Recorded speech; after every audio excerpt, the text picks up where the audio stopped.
Hi, I'm Kristin Omdahl, and this is video part 4 of the Mystery Crochet Along.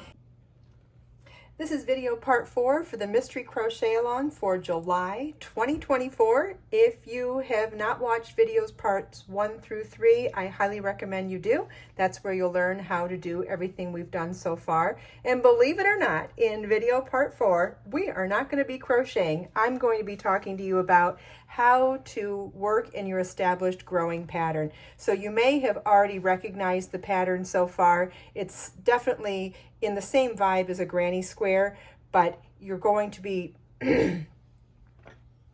but we alternate the beginning and end of every other row. So you want to work 2 more rows in our established pattern in the blue or your second color, then work 4 more rows in a third color. I'll be using this color for those 4 more rows. You can use whichever color you want, and you can also do this all in one color or change color at the end of every row, every 2 rows. It doesn't matter. However you want to do it is fine. In fact, this would be a fantastic stash buster, because we're going to end up crocheting along these row end stitches, so it'll hide our knots or our joins very well at the end. So anyway, for video part 4, I want to explain to you how we recognize this increasing stitch pattern so that we can repeat the 2-row repeat for as many rows or stripes as we want. So what we're going to do in the, let's see, 1, 2, 3, 4, 5, 6, 7, 8. So every odd numbered row is going to start with a chain 3 and 2 double crochet in the neck.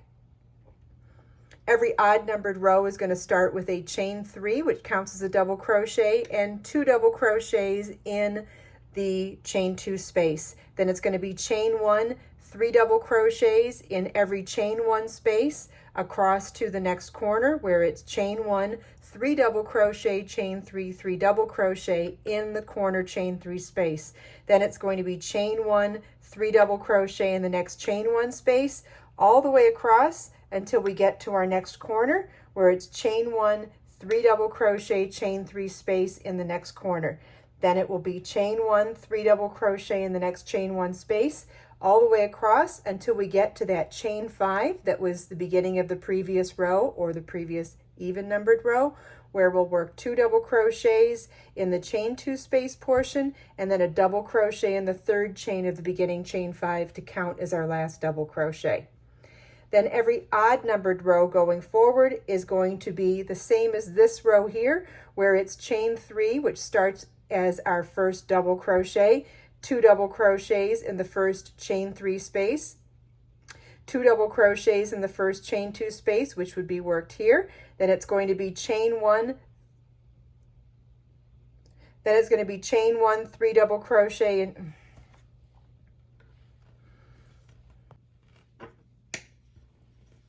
like this.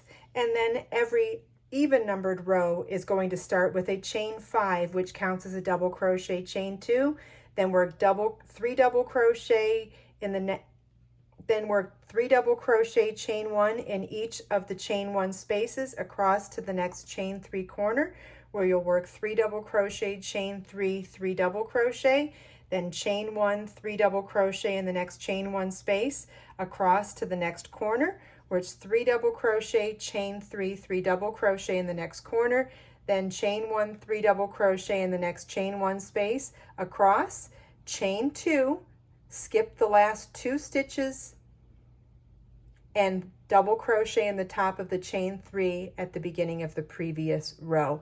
And that's how you're going to work each of your increase rows, repeating every odd.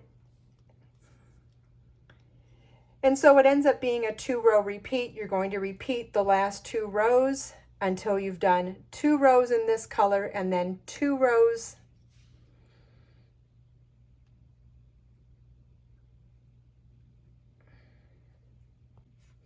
You want to repeat these last 2 rows for as large as you want your project to be. You may not know what this mystery project is yet, but once you do, these are the 2 rows that you'll repeat for however large you want it to be. Or if you're modifying this and using a different weight yarn and you're using a thinner yarn where you'll need more rows, these are the 2 rows that you would repeat throughout.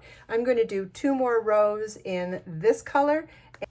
This is what your work should look like at the end of section 4 of the Mystery Crochet Along. Don't forget to subscribe to my channel so that you can be first to know when part 5 is released. Also, if you haven't watched videos part 1 through 4, they are linked in the video description. I hope you enjoyed this video. Join me next time for video part 5 of 7 of the Mystery Crochet Along.